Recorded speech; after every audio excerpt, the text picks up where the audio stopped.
우리 좋아 있는 분들과 인사하겠습니다. 예수님은 그리스도이십니다.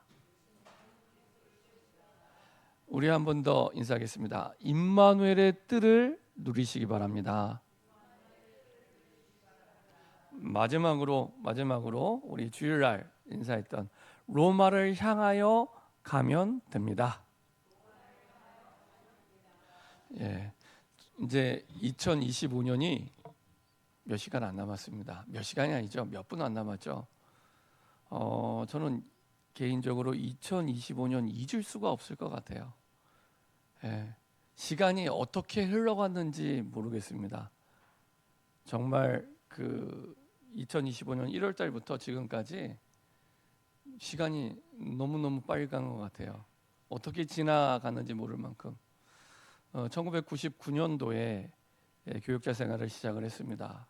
그래서 이제 2026년도가 되면은 27년째 교육자 생활을 하는데 그 잊을 수 없는 1년이 사실은 2025년입니다. 사실은 이전에 25년 동안 겪어보지 못했던 모든 것들을 1년 동안 다 겪었습니다. 그래서 이게 무슨 일인가, 이게 도대체 뭔가 하는 많은 혼란스러움과 또 많은 기도 속에 하나님이 하나하나 방향을 보게 하시고, 그리고 언약을 확인하게 하시고, 그리고 길을 보여주시고, 그리고 이제 오늘 함께 나눌 무엇에 집중해야 될지를 깨닫게 하시는 그 한 해였습니다.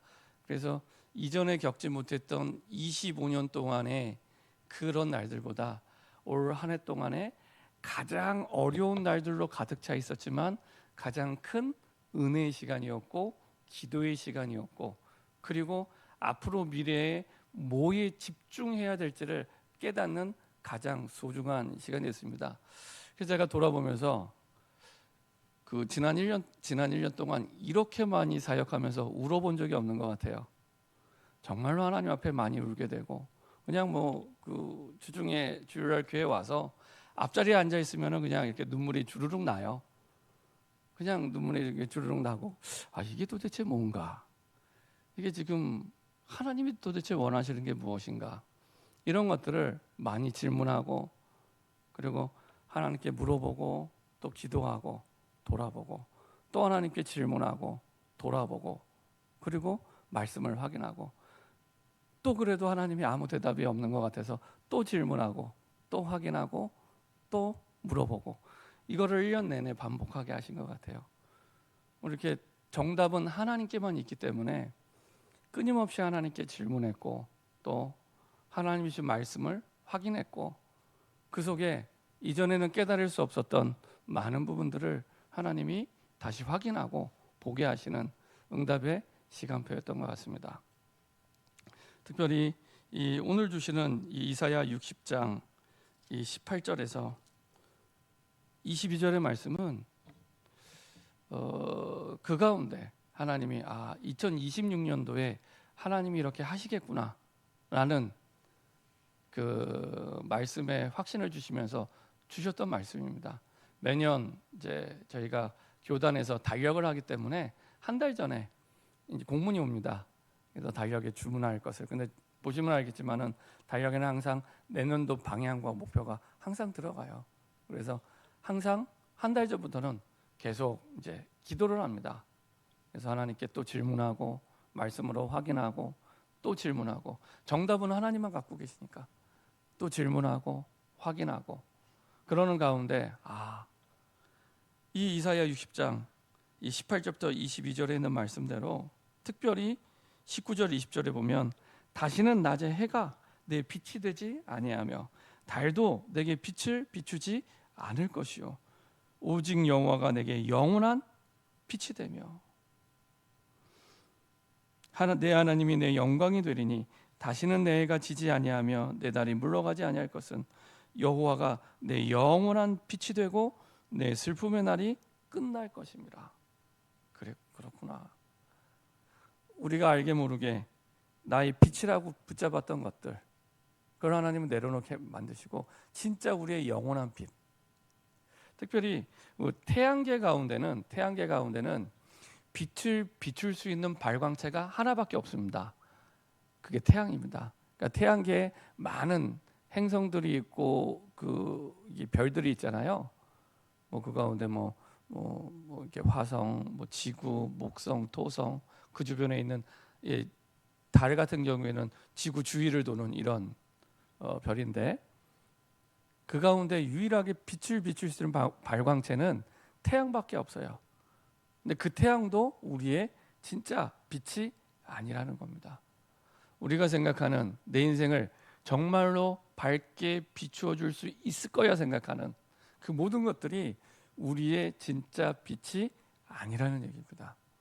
심지어는 그 태양빛조차도, 태양빛이 없으면 우리가 지구상에서 살아가는 모든 에너지를 생산할 수 없다고 얘기하더라고요, 과학자들이. 태양빛이 없으면. 그렇죠. 태양빛이 비춰야 작물이 자라나고 열매를 맺고 또 그걸 먹고 모든 동물들이 에너지로 삼고 그 태양으로 말미암아 많은 에너지들을 만들어내는데, 태양빛이 없으면은 이 지구의 모든 에너지가 멈춰진다고 얘기를 하더라고요. 근데 그것도 우리의 진짜 빛이 아니라는 거죠. 세상 사람들은 많은 그 빛을 뭐라고 생각합니까? 돈이라고 생각하고 능력이라고 생각하고, 그리고 자기 인생에 뭔가 계획과 목표를 가지고 그것이 자기 인생을 빛나게 해줄 것처럼 이렇게 생각을 하고 그걸 붙잡고 어렸을 때부터 오직 그거에만 매달려서 달려가죠. 그래서 많은 사람들이 지난번에 말씀드린 대로 성공한 사람이든 성공하지 않은 사람이든 바울이 가지고 있는 우상을 가지고 있습니다. 이스라엘의 우상, 그러니까 율법주의적인 우상, 그렇죠? 그리고 이 이방인에 대한 우상, 세상 지식에 대한 우상, 그것이 최고의 빛으로 삼고 살아가게 만드는. 근데 그것이 우리에게 인생의 빛이 될 수 없습니다. 성경에서는 오직 한 가지, 여호와만이 우리 인생의 유일한 빛이 되신다. 다 사라지고 다 없어져. 그 빛만이 나를 살리고 세상을 살리는 유일한 빛이 됩니다. 그래서 올해 우리가 이사야 60장의 말씀을 지난 원단 메시지로 붙잡고 한 해 동안 살아오면서 그 빛이 우리에게 임해있기 때문에 일어나서 빛을 발하기만 하면, 이미 우리는 그 빛이 들어와 있기 때문에, 그 빛이 누굽니까? 그리스도가 우리의 빛입니다. 그리스도가 우리의 빛으로, 이 땅에 빛으로 오셔서 우리의 빛이 되셔서 이미 임해있기 때문에 일어나서 빛을 발하기만 하면 되도록, 그렇죠? 뭘 할 것도 없어요. 이미 빛 되신 그리스도가 내 안에 계시기 때문에, 내 안에 계시기 때문에. 그게 우리의 최고의 빛이고 최고의 능력이고 최고의 답입니다. 그게 이미 임했기 때문에 다른 빛이 필요치 않습니다. 다른 빛이. 중요한 것은 그 그리스도가 진짜 내 인생의 유일한 빛이 되시는가. 이 빛이 될 때 마태복음 5장 14절에 말씀하신 대로 너희는 세상의 빛이라 말씀하신 그 응답을 실제적으로 누리게 됩니다. 야, 내가 지역의 국회의원보다 더 중요한 세상의 빛이구나. 그렇죠? 이 지역을 살리는 빛으로 나를 부르셨구나. 이 나라의 대통령보다 더 중요한 사람이 그리스도의 빛이 임한 나구나. 그렇죠? 너희는 세상의 빛이라. 그래서 정치, 경제, 문화, 세상이 어려워지는 건 예수 믿는 사람 책임입니다. 그리스도의 빛이 임한 예수 믿는 사람 책임입니다. 그래서 정치 원망할 것도 없고, 경제 원망할 것도 없고, 나라 원망할 것도 없고, 빛 되신 그리스도를 나에게 주셨는데, 내가 세상의 빛으로 부르셨는데 그 빛을 비추지 않아서 흑암과 혼돈과 공허 속에 사람들이 살아갈 수밖에 없구나. 60장 2절에 보면 보라 어둠이 땅을 덮을 것이며 캄캄함이 만민을 가리려니와 오직 여호와께서 내 위에 임하실 것이며 그의 영광이 내 위에 나타나리니. 보라 어둠이 땅을 덮었고 캄캄함이 만민을 가리웠구나. 중요한 거는 내가 못 보고 있다는 거예요. 어둠이 땅을 덮었는데 캄캄함이 만민을 가렸는데 내가 못 보고 있으니까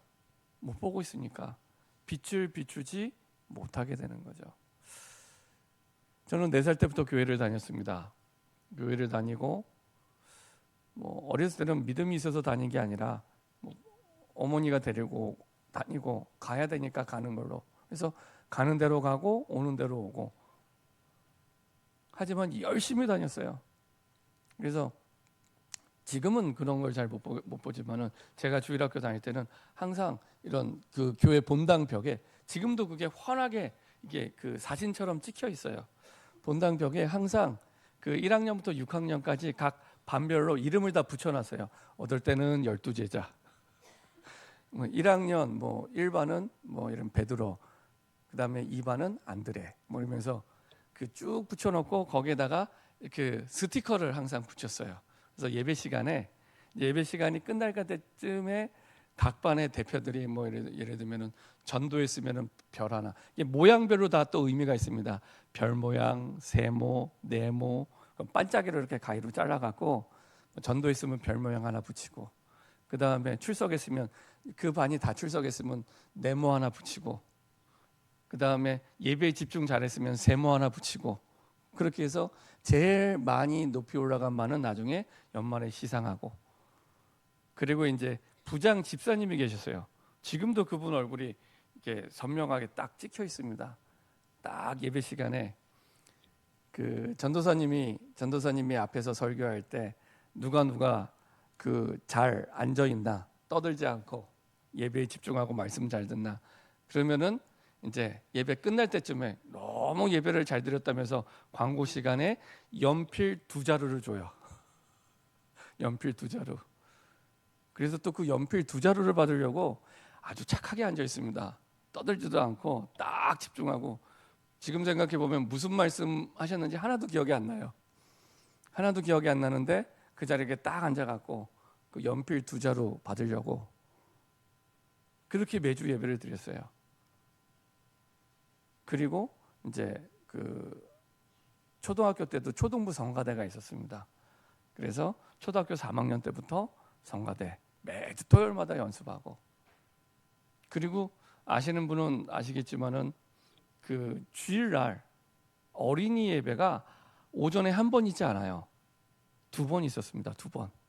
그래서 아침 9시에 어린이 예배, 오후 4시에 어린이 예배, 어른들은 저녁 7시 예배, 이렇게 있었어요. 그래서 어린이들도 주일날 되면은 오전에 9시에 예배드리고 집에 갔다가 그 다음에 오후 4시에 다시 와서 예배드리고요. 예배 마치고 2부 순서에 통성 기도하는 시간이 따로 있습니다. 그래갖고 교육관에서 예배드리고 무슨 방으로 애들을 데리고 가요. 옆에 방으로. 그래서 그 기도방에서 하여간에 통성 기도하는 시간, 그게 항상 있었어요. 제 기억에는 그 초등학교 6년 동안 한 번도 빠진 적이 없는 것 같아요. 오전 9시 예배, 그리고 오후 4시 어린이 예배, 그리고 여름 성령학교 때도 3박 4일 동안 진행하는데 항상 새벽 예배를 드렸어요. 그래서 새벽, 그 다음에 오전, 그 다음에 오후. 그것도 이제 그 스티커를 줘서 또 따로 표를 하나 만들었어요. 그때 선생님들이. 그래서 여름 성학교를 다 출석하면 그것도 스티커를 붙이고 개근상 이렇게 주고요. 그리고 그 여름 성학교 시작하는 그 주간의 오후 예배 시간에는 예배를 안 드리고 교회에 모여서 기도하고 이제 전도사님들하고 선생님들하고 동네를 북치면서 한 바퀴 돌아요. 이게 시골이 아니라 서울입니다. 저 서울에서 40년 살았습니다. 서울에서 그 북치고 선생님이 앞장을 서요. 전도사님이 이제 여름성학교 초청장 이렇게 딱 준비해서 이제 한 바퀴 쭉 도는 겁니다. 그리고 선생님들 같이 돌고 아이들은 그 뒤에 이렇게 졸졸졸졸 따라다니고요. 꼭 뭐가 가냐면 옛날에 그 소독차 지나갈 때 하얀 연기 나면 뒤에 애들이 막 따라다니잖아요. 그런 것처럼 주일학교 아이들이 그 뒤에서 이렇게 앞장서 있는 분이 큰 북을 딱 메고 북을 치면서 그리고 이렇게 갔었어요. 그리고 이제 여름성경학과 하고 청소년부 가면은 또 이제 청소년부가 한 80명 모였는데 그때는 이제 매년 여름에 수련회를 여름에 수련회, 그 다음에 2월 달에는 산상기도회. 어른 프로그램이 아니라 청소년 프로그램에 산상기도회가 있었습니다. 그 꽃샘추위가 있을 때. 그래서 2월 달에는 이 서울 근방에 있는 기도원은 다 가봤던 것 같아요. 그래서 뭐 삼각산 기도원, 감남산 기도원, 뭐 할렐루야 기도원, 뭐 천마산 기도원, 뭐 이렇게 장신대 기도탑, 그 다음에 어디 기도굴 해갖고 다 갔던 것 같아요. 그래서 항상 그때는 특히 도봉산 기도원 가면은 너무 시설이 허름해요. 근데 이제 청소년부가 기도원 가면은 한 60명, 70명 이렇게 갑니다. 근데 거기는 잠잘 수 있는 그 크기가 3, 40명밖에 안 돼요. 그러니까 아예 데리고 갈 때 잠을 안 재우겠다 생각하고 데리고 가는 거예요. 그리고 밤 11시부터 새벽 4시까지 그냥 나가서 들판에서 기도하는 겁니다. 그냥 나가서 들판에서 기도해요. 그래서 갈 때는 항상 옷을 2개씩 3개씩 입고 가요. 그래서 바닥에 깔판을 깔고 기도합니다. 이게 어른들 프로그램이 아니라 청소년 아이들 프로그램에 매년 연중 행사에 크게 있었습니다. 여름에는 이제 여름 수련회 가고 했었는데 제 기억에 6년 동안에 또 열심히 출석하고 수련회 가고 또 기도원 가고 어떤 때는 또 나무 뿌리 하나 뽑아야 응답받은 거라면 나무 뿌리 하나 뽑고 손에 쥐고 이렇게 내려오기도 하고 그렇게 12년 동안 주일학교 그 다음에 청소년부 열심히 다녔는데 나중에 제가 대학에 들어가서 처음으로 복음을 들었습니다. 그렇게 열심히 지금 생각해도 어른들 보고 그렇게 하라고 해도 그렇게 하기가 쉽지 않은 근데 그렇게 열심히 했는데도 한 번도 정확하게 예수가 그리스도라는 복음을 제가 들어본 적이 없어요. 너무너무 신기하고 놀라운 일입니다. 처음으로 복음을 듣고 그때 이제 인격적으로 하나님을 만나고 야 이런 게 복음이구나. 그때가 94년입니다. 제가 처음 대학에 입학해서 신학교 오리엔테이션을 하는데 그때 이제 그 신학교 4학년 군대 가던 선배 그때 이제 선배님이죠. 나중에 목사님이 되셨는데 그분도 이제 목사님 아들이에요. 와서 물어보는 거예요. 혹시 예수를 아냐? 이렇게 물어봐요. 예수를 아냐? 그래서 안다고 대답을 하죠. 그럼 예수가 누구냐? 근데 제가 그 대답을 못했어요. 생각이 안 나는 거예요. 내가 예수 이름으로 기도하고 예수 이름으로 예배드리고 내가 예수를 믿는다고 기도원도 가고 살아왔는데 예수가 누군지 내 생각 속에 마음 속에 하나도 정리가 안 돼 있어요. 대답을 못했어요. 그때 이제 그 선배가 예수님이 누군지 왜 예수를 믿어야 되는지 예수를 안 믿으면 어떻게 되는지 뭐 어떻게 예수를 믿을 수 있는지 그때 처음 예수님을 영접하고 인격적으로 하나님을 만나고 하나님의 자녀가 됐습니다. 그리고 나서 하나님이 모든 걸 다 바꾸셨어요. 생각, 마음, 미래에 대한 꿈, 비전 이거를 다 바꾸셨어요. 저는 학교 선생님 되는 게 꿈이었기 때문에 사범학과를 갔는데 나중에는 신학을 공부하게 되고 그리고 목회자가 되게 되고 내가 가려고 한 게 아닌데 하나님께서 복음을 알게 하시고 복음 속에서 보여주시는 길대로 갔던 거예요. 저는 우리 대학 청년들이 제일 안타까운 게 뭐냐면 하나님이 보여주시는 길을 잃어버리고 살아가고 있기 때문에 가장 좋은 그 시간표에 너무나 많이 방황을 하는 거예요. 하나님이 보여주시는 길이 있는데 그 길로 가면 되는데 복음을 모르기 때문에 복음을 못 누리기 때문에 사실은 그렇게 살아가게 됩니다. 그래서 복음만 제대로 이해하면 복음을 인생의 답으로 붙잡기만 하면 사실은 그때 모든 문제가 끝나고 그리고 새로운 길과 새로운 하나님의 응답 속으로 들어가게 됩니다. 그 이후에는 내가 문제를 만나도 괜찮고 어려움을 당해도 괜찮고 고난을 당해도 괜찮고 상관없습니다. 그것과 나와는 아무 상관이 없습니다. 왜냐? 인생의 주인이 바뀌었기 때문에 내가 복음을 모를 때는 나도 모르게 그 문제가 내 문제로 인식이 돼서 내가 그 문제의 주인 노릇을 하고 사단이 내 뒤에서 왕 노릇을 했는데, 복음을 알고 나서는 내 인생에 내가 주인이 아니구나. 하나님이 내 인생의 주인이구나. 그래서 주인이 원하는 대로, 주인이 보여주시는 대로, 모를 때는 주인에게 질문하고 가면 되는구나. 이스라엘 백성들이 사실은 인생의 주인이신 하나님을 놓쳤기 때문에 그때부터 방황이 시작되고, 그때부터 사실은 많은 문제가 문제로, 많은 어려움이 어려움으로 임하게 돼서 사실은 그 길을 걸어가게 되죠. 그때 주신 말씀이 이사야에 있는 말씀들입니다. 그래서 여러분들이 첫 번째 먼저 확인해야 될 것은, 내가 하나님 만나는데 복음 가졌는데 왜 이 문제가 나에게 문제가 되고 왜 이 어려움이 나에게 어려움이 되는지, 그 진단부터, 그 확인부터 하시면 됩니다.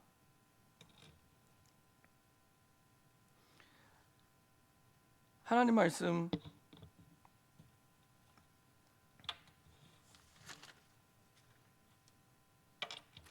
요한복음 1장 12절 13절 한번 보도록 하겠습니다. 요한복음 1장 12절 13절입니다.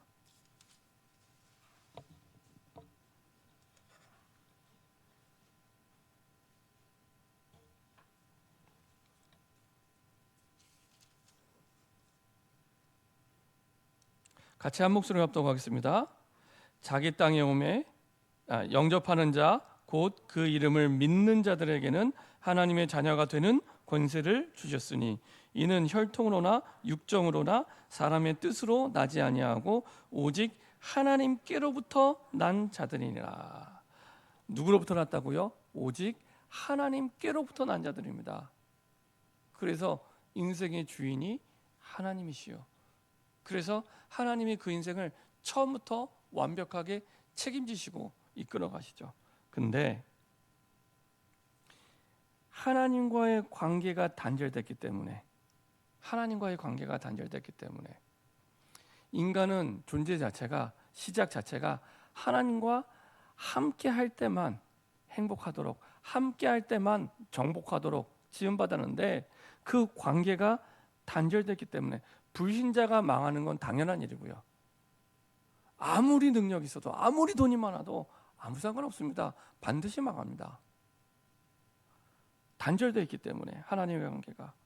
그럼 신자는요, 하나님의 관계가 바르지 않은 거예요. 하나님의 관계가 예배를 잃어버리고 기도를 잃어버리고 살고 있기 때문에 전혀 예수님이 내 인생의 주인이 아니에요. 그래서 어려운 겁니다. 그래서 힘든 겁니다. 그때부터 불신자는 사단에게 완전히 잡혀 있고요.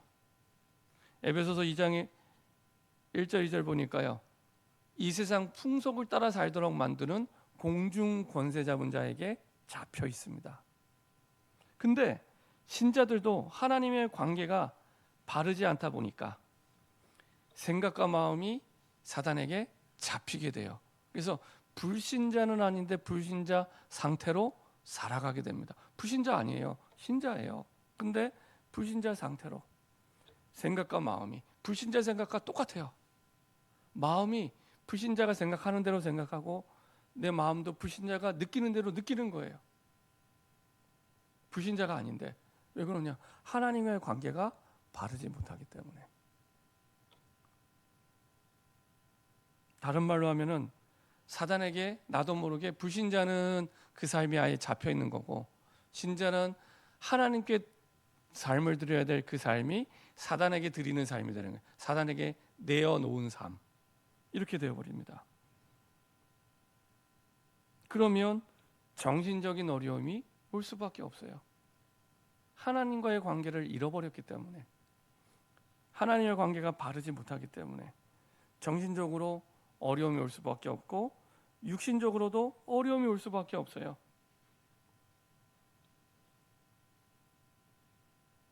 신자도 마찬가지입니다.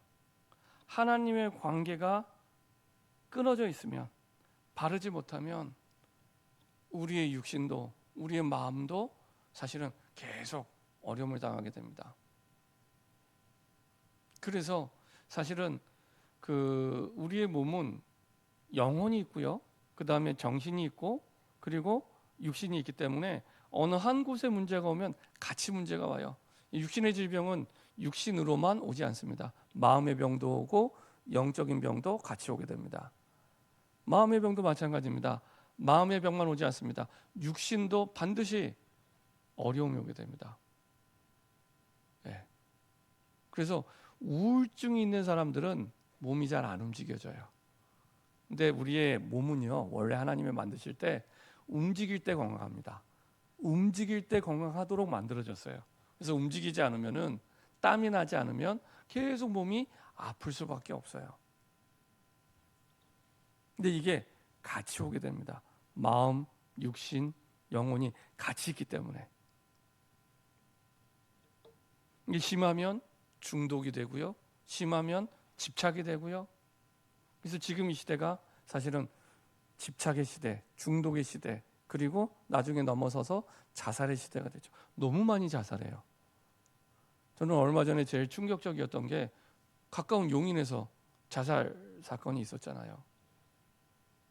그 40대 그 아버지가 아마 주식인지 코인인지 모르겠습니다. 경제적인 실패가 와서 몇 억의 빚을 지게 됐습니다. 그때 본인이 아이를 죽이고 자기가 자살했어요. 부인은 살아있는데 아이를 죽이고, 아이가 초등학생이었는데, 그리고 본인이 자살했어요. 너무너무 안타까워. 근데 그 모든 것들이 시작이 어디서 시작이 되냐? 하나님과의 관계가 단절되어 있기 때문에. 하나님과 관계가 단절되어 있기 때문에. 우리가 보통 사도행전 1장 3절의 말씀을 볼 때 하나님 나라의 일, 이렇게 우리가 표현을 하고 붙잡고 기도하잖아요. 하나님 나라의 일이 뭡니까? 하나님의 나라가 임하는 모든 그 응답들, 상황들을 얘기를 합니다. 반대로 마귀의 일이 뭡니까? 마귀의 일. 그러면 마귀의 일, 생각 속에 사단의 틈이 생겨서 하나님이 주신 생각이 아니라 다른 생각을 집어넣습니다. 그 대표적인 사람이 누구예요? 예수님을 팔았던 유다. 그래서 성경에서 뭐라고 표현하냐면 그 유다의 생각 속에 사실은 다른 생각을 그 마귀가 넣었다라고 표현합니다. 다른 생각을. 그게 마귀의 일입니다. 마귀의 일. 그래서 마귀가 원하는 대로 이루어지도록 하게 만드는 거예요. 네, 그럼 마귀가 문제가 아닙니다. 마귀가 문제가 아니라 우리가 하나님과의 관계가 불신자처럼 단절되어 있든지 바르지 않으면 얼마든지 속을 수 있는 겁니다. 얼마든지. 그렇죠? 우리는 하나님이 아니기 때문에 하나님의 관계가 바르지 않으면, 예배가 바르지 않으면, 기도가 바르지 않으면 언제든지 마귀에게 틈을 주어서 마귀의 일이 일어나게 됩니다.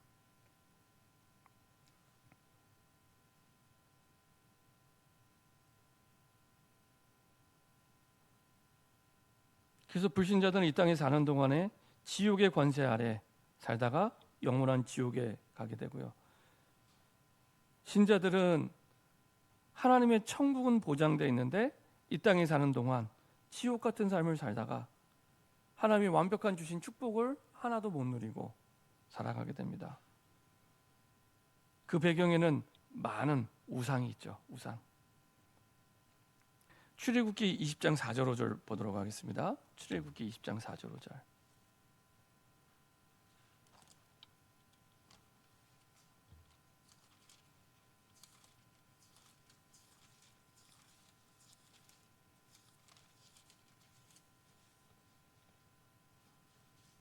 십계명 가운데 우상에 대한 부분이죠.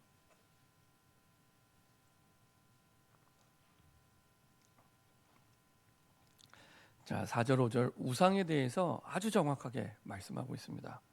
같이 한 목소리로 합독하겠습니다. 너를 위하여 새긴 우상을 만들지 말고 또 위로 하늘에 있는 것이나 아래로 땅에 있는 것이나 땅 아래 물속에 있는 것에 어떤 형상도 만들지 말며 그것들에게 절하지 말며 그것들을 섬기지 말라. 나 내 하나님 여호와는 질투하는 하나님인즉 나를 미워하는 자의 죄를 갚되 아버지로부터 아들에게로 3, 4대까지 이르게 하거니와. 자 보세요. 우상에 대해서 얘기하는데 딱 시작에 뭐라고 말씀하시냐? 너를 위하여 새긴 우상을 만들지 말고. 다시 말하면 모든 우상의 본질, 사람들이 왜 우상을 만들까요? 하나님을 위하여 만들지 않고요, 자기를 위하여 만듭니다. 내가 힘드니까, 내가 어려우니까 뭔가를 찾아요. 영적 존재이기 때문에. 찾다가 나무를 발견하고 나무에게 절하면 나무 우상, 부뚜막을 보고 부뚜막에 절하면 부뚜막 우상. 보이는 대로 섬기는 겁니다. 인간만 영적 존재이기 때문에. 인간만 영적 존재이기 때문에. 그 AI 시대가 와도 AI의 그 로봇들이 할 수 없는 게 있어요. 영적 존재가 아니기 때문에 영적 활동은 못 합니다. 근데 전에 보니까 그 카이스트는 뛰어난 교수가 한참을 얘기하는데 먼 미래에 대해서. 근데 그거를 뭐 물론 그분은 이제 복음도 모르고 예수를 안 믿는 것 같은데 그걸 모르더라고요. 인간과 로봇의 차이가 없지 않냐. 그래서 나중에 인권처럼 로봇의 권리도 보장해주는 시대가 올 거다. 그 얘기를 해요. 근데 그런 영화들이 있고요. 그런 시대가 올 수도 있어요. 인공지능이 가지고 있으면. 우리가 동물들을 강아지 애기처럼 여기잖아요. 그렇죠? 그래서 그 강아지의 견권을 보호해 주려고 많이 애쓰잖아요. 그게 로봇이라고 생각하시면 됩니다. 로봇. 아이들 인형 좋아하잖아요. 그러면은 그 인형에다가 그 인격체가 이게 그 뭐죠? 오버랩이 된다고 해야 되나요? 그래서 굉장히 사람처럼 대하게 됩니다.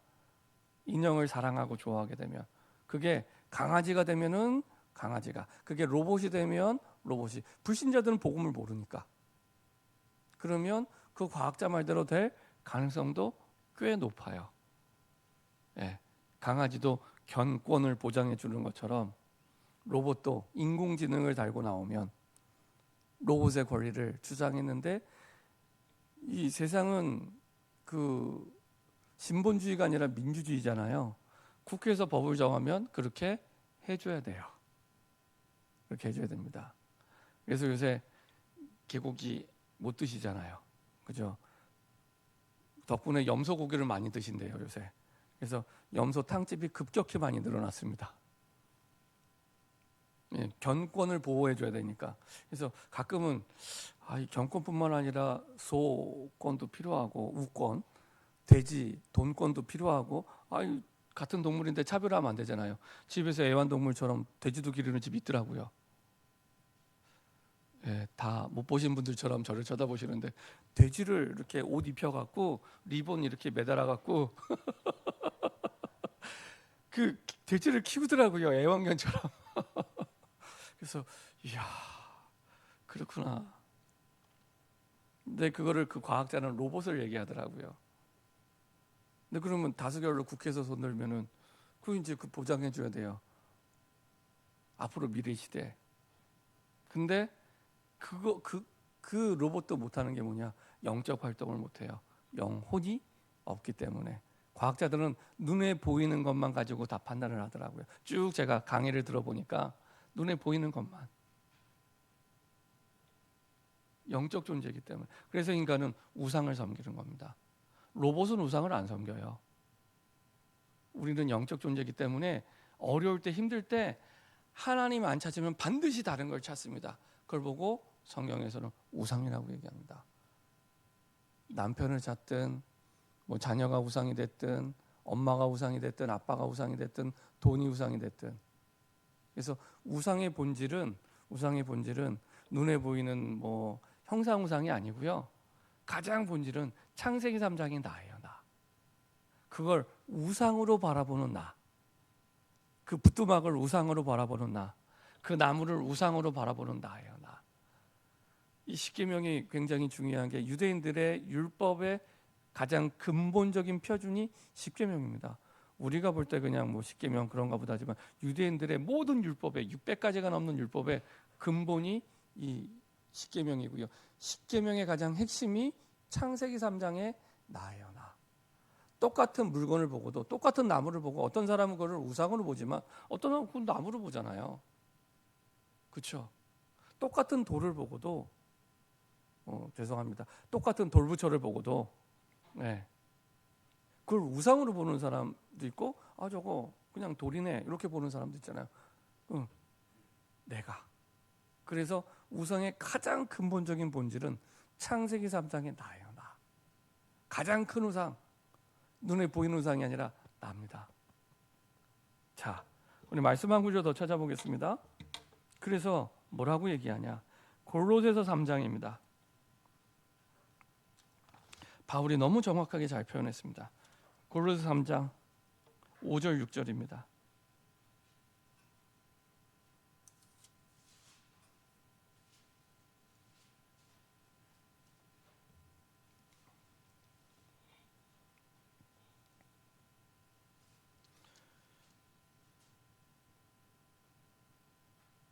골로새서 3장 5절 6절입니다. 같이 한 목소리 합독하겠습니다. 그러므로 땅에 있는 지체를 죽이라. 곧 음란과 부정과 사욕과 악한 정욕과 탐심이니 탐심은 우상 숭배니라.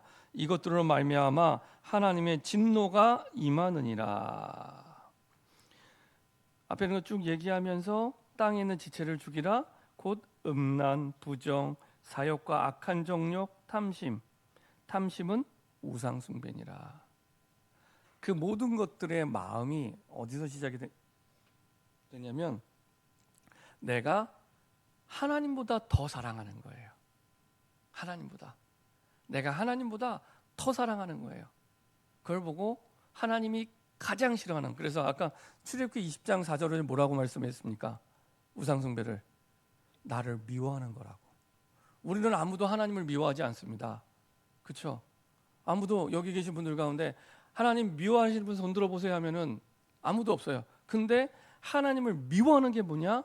하나님보다 더 사랑하는 걸 내가 마음에 담고 있는 거예요. 하나님 미워하는 겁니다. 그걸 보고 우상 숭배, 거기서 시작되는 거예요. 음란, 부정, 여러 가지 사욕, 악한 정욕, 이런 것들이 하나님보다 더 사랑하는 그것. 이게 왜 그런다고요? 하나님과의 관계가 바르지 못하기 때문에. 항상 한 가지로 귀결이 됩니다. 하나님과의 관계가 바르지 못하기 때문에. 그 관계가 뭡니까? 예배, 그리고 기도, 하나님과의 관계. 그러면 우리도 모르게 하나님을 미워하는 자리에 서게 되는 겁니다. 하나님보다 더 사랑하는. 그래서 예수님을 영접한 사람은 한 가지만 분명하게 붙잡는 겁니다. 예수님이 나의 주인이다. 예수님이 나의 주인이다. 나는 그 청직이고 예수님이 나의 주인이다. 나는 그래서 주인이 시키는 대로, 주인이 인도하는 대로, 주인이 원하는 대로. 근데 그게 나에게 가장 좋은 길이에요. 가장 훌륭한 길이고 가장 중요한 길이고. 하나님은 우리를 사랑하셔서 가장 좋은 것을 항상 주시는데 우리가 거부하는 거예요. 주인이 바뀌어 있기 때문에, 하나님보다 더 사랑하는 게 있기 때문에. 그걸 보고 우상 숭배, 탐심, 하나님을 미워하는 것. 그래서 이 땅에 사는 동안도 사실은 하나님의 나라를 누리며 살도록 하나님 우리를 만드셨는데 그 하나님의 나라를 잃어버리고 살아가게 만듭니다.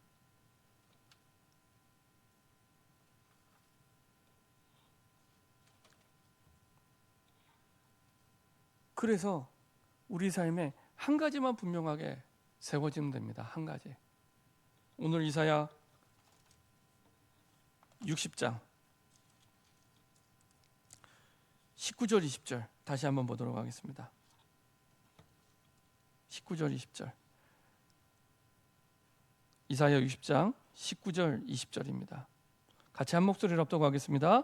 다시는 낮의 해가 내 빛이 되지 아니하며 달도 내게 빛을 비추지 않을 것이요 오직 여호와가 내게 영원한 빛이 되며 내 하나님이 내 영광이 되리니 다시는 내 해가 지지 아니하며 내 달이 물러가지 아니할 것은 여호와가 내 영원한 빛이 되고 내 슬픔의 날이 끝날 것입니다. 이것은 나중에 요한계시록 21장 23절에 우리가 가야 될 영원한 하나님의 나라, 그 완성된 하나님의 나라를 표현하는 말씀이기도 하고 이 땅에서 우리에게 주신, 우리가 영원한 하나님의 나라 가기 전에 이 땅에서 우리에게 이미 허락하신 하나님의 나라의 축복을 말씀하기도 합니다.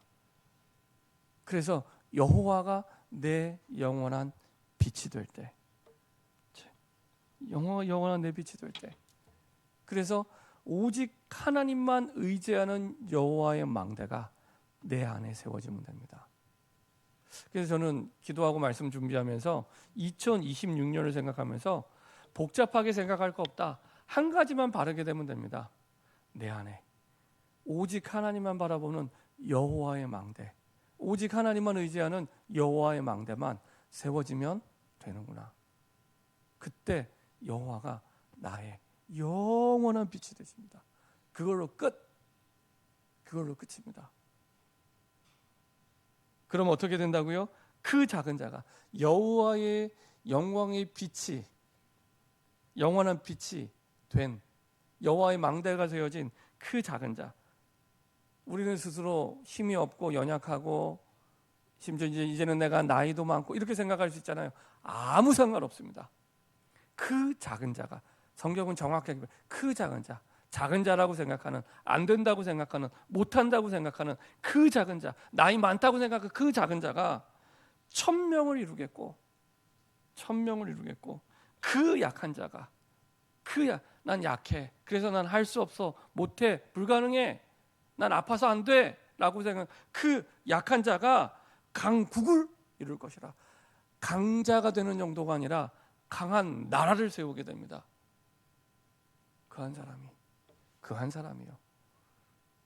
대표적인 증인이 렘넌트 7명이지만 우리가 사도행전에서 봐봤던 바울이, 지난주에 말씀대로 풍랑을 만났는데 바울도 죽게 생겼는데, 완전히 죽게 되는데, 구원의 여망도 없는데 바울이 살아날 뿐만 아니라 276명을 살려내요. 바울 때문에 276명의 믿음이 성경에 안 나와 있습니다. 근데 우리가 추측컨대 거의 대부분이 불신자죠. 그래서 바울을 통해서 구원의 복음이 증거되게 하시죠. 육신도 영혼도 다 살리는, 심지어 그 배에 움직이는 주인이 바뀌죠. 그 배에, 이전에는 백부장이 선장과 선주를 움직였지만 그 뒤에는 바울이 모든 그 배를 움직입니다. 우리가 사는 지역도 직장도 마찬가지예요.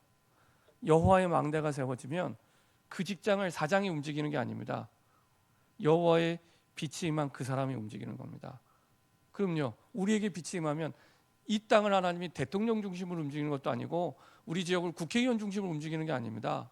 여호와의 빛이 임한, 여호와의 빛의 망대로 세워진, 여호와의 망대가 세워진 그 사람 중심으로 모든 걸 움직이는 겁니다. 그 주인공으로 저와 여러분들을 부르신 겁니다. 그 주인공으로. 어느 가정에 있든, 어느 직장에 있든, 어느 지역에 있든, 어느 나라에 있든, 그렇죠? 그래서 오직 여호와의 망대가 내 안에 세워지면 됩니다. 그러면 그 망대를 통해 하나님 우리에게 가장 좋은 길로 인도하시죠. 그게 하나님이 우리에게 약속하신 언약의 여정입니다. 그리고 그 여정 속에 하나님은 우리 후대 앞에, 세상 앞에 성경대로의 응답을, 성경적인 이정표를 세울 수 있는 기념비를 세우게 만드십니다. 지금부터 시작해도 늦지 않습니다. 지금부터 하셔도 됩니다. 아무 상관없습니다. 시계는 우리가 차고 있지만 시간의 주인은 하나님이시기 때문에. 모세는 80에 시작했는데요, 80에 시작했는데 이스라엘의 가장 위대한 지도자가 됐습니다. 모세 오경을 남겼고요. 아무 상관없습니다. 중요한 건 내가 그 사실을 진짜 믿고 하나님만 의지하는 여호와의 망대가 나에게, 내 속에, 내 안에 세워져 있느냐, 그걸로 끝입니다. 그러면 하나님이 그 속에 보여주세요. 가야 될 길을. 우리 후대들이 그렇게 가야 됩니다. 그렇게 안 가서 계속 방황하고 계속 어렵잖아요. 그렇게 여정을 가야 됩니다. 그리고 그렇게 기념비와 하나님의 응답들, 이정표가 세워지게 됩니다. 결론입니다. 2026년 내 안에 여호와의 망대를 세우라. 이거 하나만 붙잡으세요. 이거 하나만 붙잡으세요. 다 잊어버리셔도 됩니다. 내가 올 한 해 동안에는 오직 내 안에, 남 탓할 필요도 없습니다. 환경 탓할 필요도 없습니다. 내 안에 여호와의 망대를 세우라. 그래서 예수님이 내 인생의 주인되어 하나님과의 관계가 단절되지 않고 바르게 세워질 수 있도록 예배의 생명 거시기 바랍니다. 예배의 생명 거세요. 주일날은요, 내가 충분히 예배드리고 묵상하고 한 주간 살아갈 모든 답과 힘을 얻는 날입니다. 그래서 예배, 그래서 11시 예배, 이제는 오후에 훈련 안 하고요, 예배로 바꿀 겁니다. 예배. 그리고 시간도 보니까 2시 반 하면은 좀 텀이 길어서 힘들다 이런 분들이 계시더라고요. 예, 좋습니다. 2시로 땡겨서 예배 드릴 수 있도록. 아까 말씀드린 대로 옛날에는 주일학교도 아침 9시에 예배 드리고 오후 4시에 예배 드렸어요.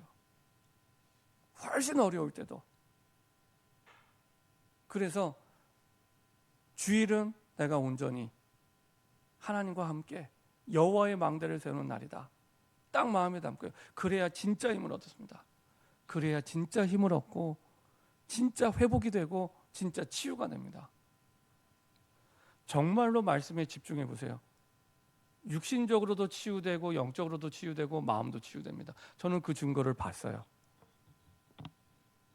확신 있게 얘기할 수 있어요. 중요한 것은 그거를 집중하지 못하게 만드는 거예요. 사단이 자꾸만 집중하면 승리하는데 집중하지 못하도록.